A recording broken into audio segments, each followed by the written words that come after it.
Kajingilang kekenhun menteri ke Sorkar MDA2 kebela penlong hakish pauter ko naitung araja arpusau. Kala Shim ya kerai bu udor ya Jaka han New Shillong Township Phase 2 hagi benta ke Mawkhanu. Habukran sikilat patai kubor menteri rangba ke Jylla Konrad Kesangma ulaong bakidan ki Jaka ki barang laj ya ke ban nakal yang ke Sorkar kala dapat bu udor nak benta ki wei ki agency ki ban nak ki wei pat ki Jylla ban tei ki jingdon kam ke ban longru kum kalat ban penmi khajana nak benta ke Jylla. We also have finalized the approval for the land rates in the new Shillong Township Phase 2 and the Mawkhanu area, as well as in the in Mawkhanu area. So the idea is that we have kept certain land which is there for us, then certain area which is there which is free right now. The government has finalized rates for other state departments, central departments, and other private sectors who wish to come in,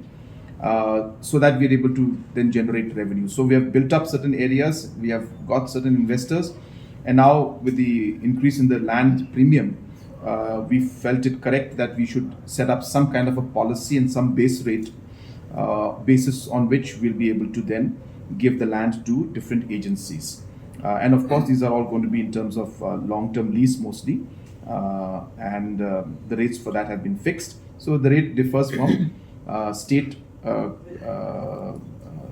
government to central government to private sector. There are different rates being prescribed, but the main idea being that the cabinet has decided today on fixing those rates. And just to share with you that if these rates all fall into place, there should be quite a large premium that the government will be able to earn back from the long-term lease of these particular land plots.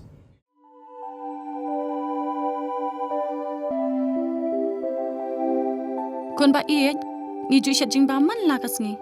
hato ngila ju perkhat ba kabam kabang ni bam ka tain em ya kamet jungi mai ngiju ba mi kini kiju kijing ba man la kasngi bale kane kajing kelimenta kato ka dukan ration ba penyai uba raju uya tho yanga Ray man kapor yim ju yo ai kijing bam ki batai kamet ki balong ka daw jong kijing pang anemia pat kijing brie jong ki kma ba kumno ngan lai na kini kijing stam kong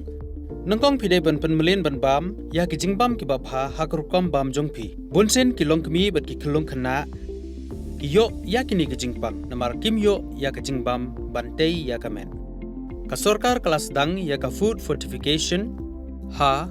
ukhaw ata melu kadut bat ka umpnyang bam baro kindon kijing bam ka bantei kum ka iron folic acid vitamin B12 iodine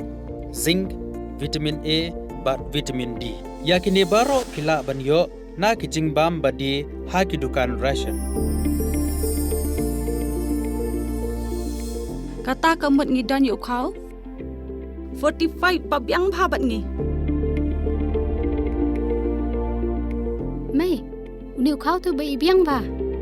pitharai baro kin bang ban ba mi uni kon ka fortification jong kau kandum khata ya ka jing mat ba ka jing long jing man jong kau mai karukam ban bu ya ki ba karukam shet pat kala ban pher om dei kon om dan jing pher Lada dei ha karukam bu ni rukom shet kum ba fi ju shet yu khau ba fitien kum ju ru la shet ya uni u khau okum ta te khon ka jing bam ba ai ka kot ka khya bat ka ba ai bor ka met ka phat bat ka bor per khat jungi hato dang dan ki jing bam ba kham bha ban ya uni hoit mai fikran ya ka badai shisha